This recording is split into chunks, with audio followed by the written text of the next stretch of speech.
right, so here we are for an embodiment meditation. And let's start with the very, very basics of embodiment meditation. And that is we begin by simply noticing the breath. Simply noticing the breath moving in and out.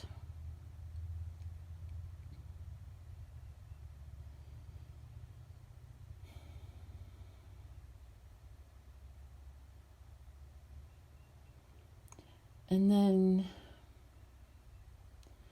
noticing any nuances about the breath, whether it's deep or shallow, fast or slow,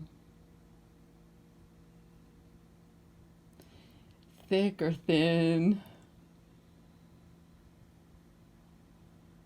warm or cold, anything you might notice.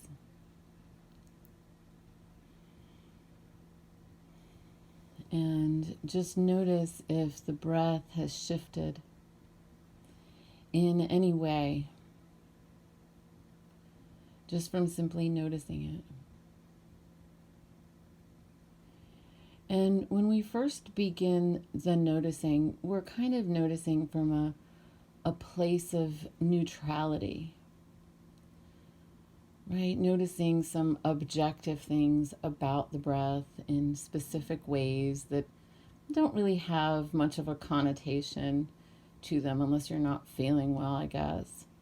But, just details about what the breath is doing. It's kind of neutral. And then we kind of shift gears a little bit into positive neutral. And we do that by just allowing ourselves to become aware of the act of noticing. We become aware of that which is noticing. And we do that from a place of relatedness without agenda. We do that from a place of a generous, kind gaze. We do that in a way that we might be noticing an infant sleeping on the other side of the room, or a puppy sleeping on the other side of the room, and noticing the infant or noticing the puppy. Most people would agree that when they look in that direction, there's a sense of sweetness. There's a sense of general overall goodness and lightheartedness. And what is not taking place in that kind of a gaze? We're not looking to fix anything. We're not looking to figure anything out. We're not looking to adjust anything, and we're not looking to make anything happen. And when we practice doing this with the breath, because the breath is something that is with us all the time, we kind of take it for granted. And I mean that in a good way, like it's there. We know that it's there all night. We know that it's there all day and it's doing its thing. And then we turn a positive, neutral sort of gaze toward it with the same kind of sweetness and gratitude and appreciation that we might feel toward a sleeping infant across the room. And one of the things that happens most of the time when doing this kind of embodiment meditation is that the breath shifts. the breath adjusts itself and makes itself more comfortable. And when I discovered that a few years ago, that was one of the biggest ahas of my life. Because up until that point, I had associated power with a lot more energy and activity, maybe with a lot more force or a lot more will. And I think there are different kinds of power. But this experience of noticing that even when I would offer the embodiment meditation out loud to you, my body would adjust itself and make itself more comfortable. My breath would adjust itself and make itself more comfortable with nobody trying to do it. And I thought, wow, there's an intelligence here. There's a power here that's at work. And all I did was shift from noticing the breath to noticing something specific about the breath to noticing the noticer, and then even offering a kindness in the gaze. And if you think about it, in much of our society, when we think about our bodies, when we're asked about our bodies, we're usually asked about what might be wrong or what needs to be fixed or what hurts. Or usually when we talk about our bodies, we're talking about a sensation that's bothering us. And so to offer a gentle, neutral, kind, generous gaze to ourselves and to identify with ourselves as the witness, as the noticer, and to recognize that positioning, to recognize that perspective as an act of power. That is an act of power. Because it's almost like, I know I'm going to mix metaphors here, so bear with me. It's almost like when the captain comes to a group of soldiers and says, at ease. It's like this feeling in the body that just goes, oh, it's okay. And based on the idea that we live in a culture that really just generates so much stress, this is the exact opposite. So if stress is a hyper focus on things, it usually is with a hyper focus on things, then this is the exact opposite. And so we're practicing a more open focus, a more soft focus, and a generous, gentle gaze that those of us who have really big hearts to begin with, that have really big spotlights of love when we engage with other people, especially those that we love.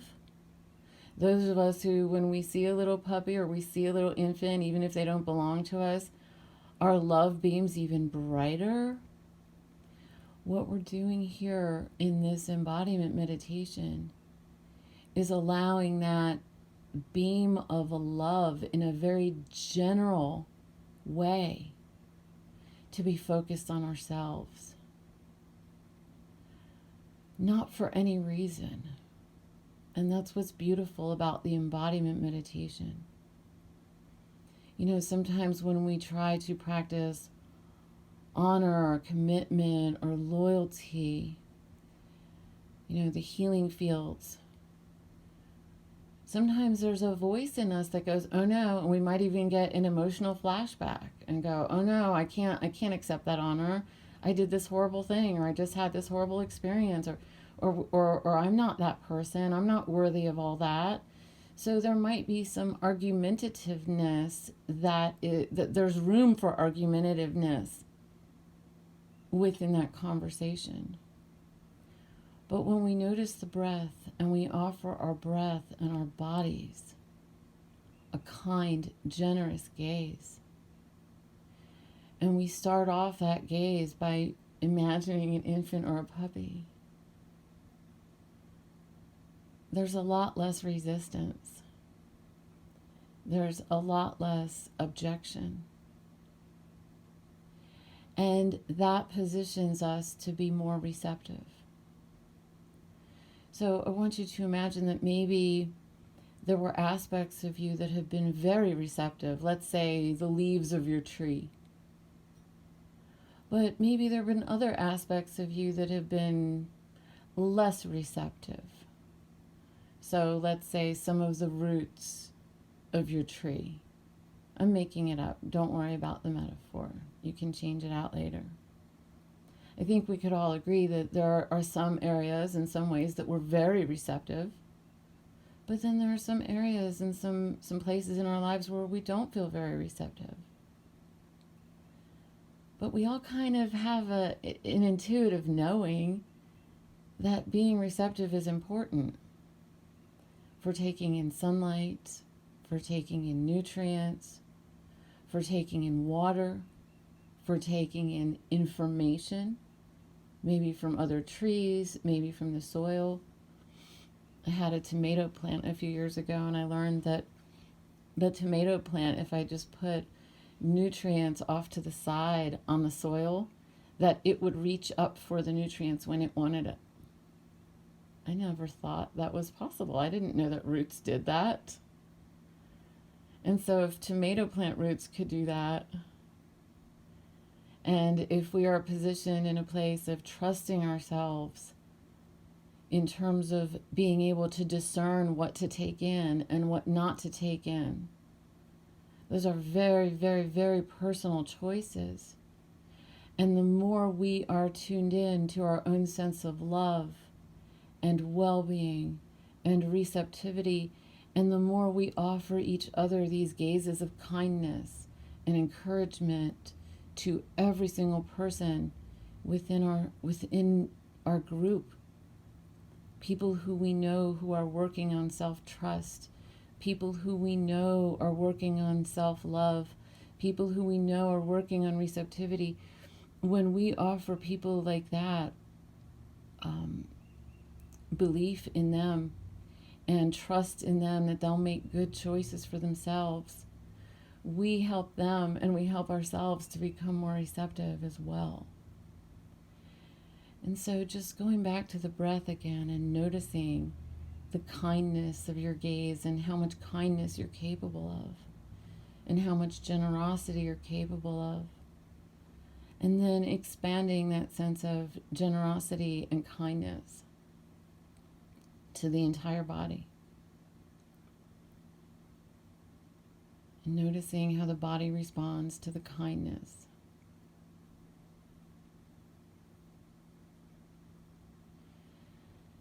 And then expanding that noticing to noticing the atmosphere in your room, the physical body sensations of what you're sitting on or standing on or laying down on. And notice how the physical is holding you. And notice your weight on it. And notice that you are safe being weighted on it. And combining that sense of embodied sensations with the larger sense of your spirit, the larger sense of your beingness, imagining that you are expanding your kind, generous gaze to the entire earth. Knowing that with love, all things are connected. In our hearts, all things are connected. Love connects everything and everyone. And so expanding that kind, generous, positive neutral gaze to the entire planet, to the entire universe, and opening yourself to receive as well. And when we do this, we become more aligned to our place in the universe. We become more in touch with the next thing to do, the next thing to say, the next moment. And opening your energy really wide to say thank you for this moment. Thank you for this present moment. Feeling this present moment and taking it in. Noticing how precious this present moment is. And when we're able to approach this present moment from a place of fullness, from a place of thanks and gratitude and appreciation, we are so much more tuned in to our intuition, to our love, to that which is wanting to express itself through us. We're more tuned into our creativity. We're more tuned in to whatever action step to take next. And so this is a wonderful embodiment meditation to do either right before having a meaningful conversation, or even right before starting your day, or even right before falling asleep.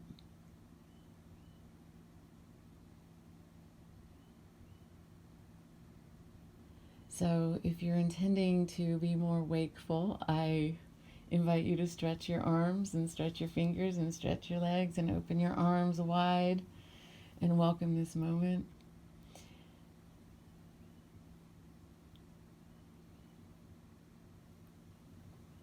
Excellent.